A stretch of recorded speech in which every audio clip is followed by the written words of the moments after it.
epidemic, overdoses, incarceration rates. But there's another part of the crisis that sometimes is overlooked, the effect on the family. News 5's Colette Bordelon spoke with some grandparents locally who are now raising their grandchildren and looking for help in this life-changing crisis. They feel a lot of the focus is only on the users and not the family left to pick up the pieces. Several new laws will be introduced next session to address the opioid epidemic, but the family worries they wouldn't go far enough. A normal night at the Howards, but what seems like a typical family dinner 5 minutes and then we can eat is really much more complicated. If mom does come back in the picture at some point, it'll be in a different capacity. Dawn and Tom Howard are grandparents, now raising their daughter's kids, who are 5 and 7. I mean, we were empty nesters, and all of a sudden now we have 2 kids that we're responsible for. They say their daughter Sarah has struggled for years with drug addiction, ending up on heroin. She would be in the bathroom for long periods of time, and I was just like, what is going on? Sarah is now an inmate at La Vista Correctional Facility in Pueblo. This is it. You know, we thought at first that it was going to be temporary.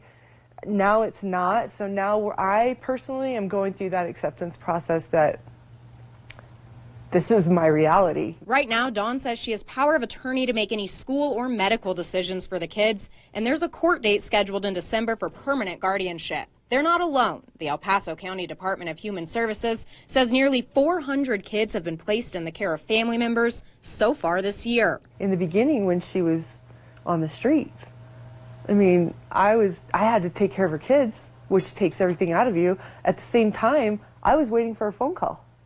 You know, it's a really hard way to live. While she's incarcerated, I can breathe.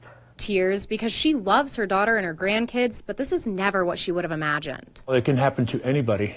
I don't care what walk of life you're from. This drug doesn't care. It doesn't discriminate.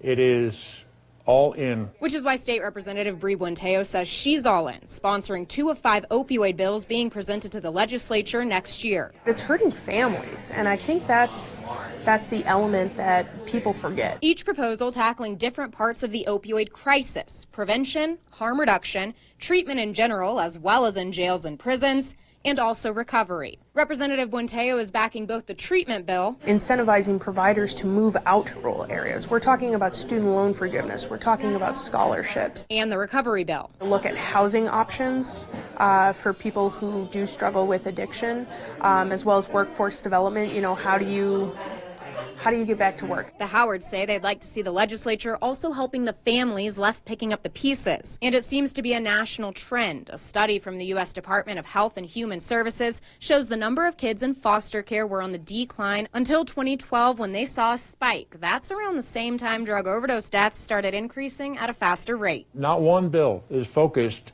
towards this part, towards the family end of it, that has endured that trauma. They've suffered a lot of setbacks due to suspensions, being suspended in school from detrimental behavior. So they'd like to see more education in schools about working with kids who have experienced trauma and some kind of way to keep the family together. They've just endured too much trauma from her abandonment. A type of trauma the Howards believe deserves its own kind of help.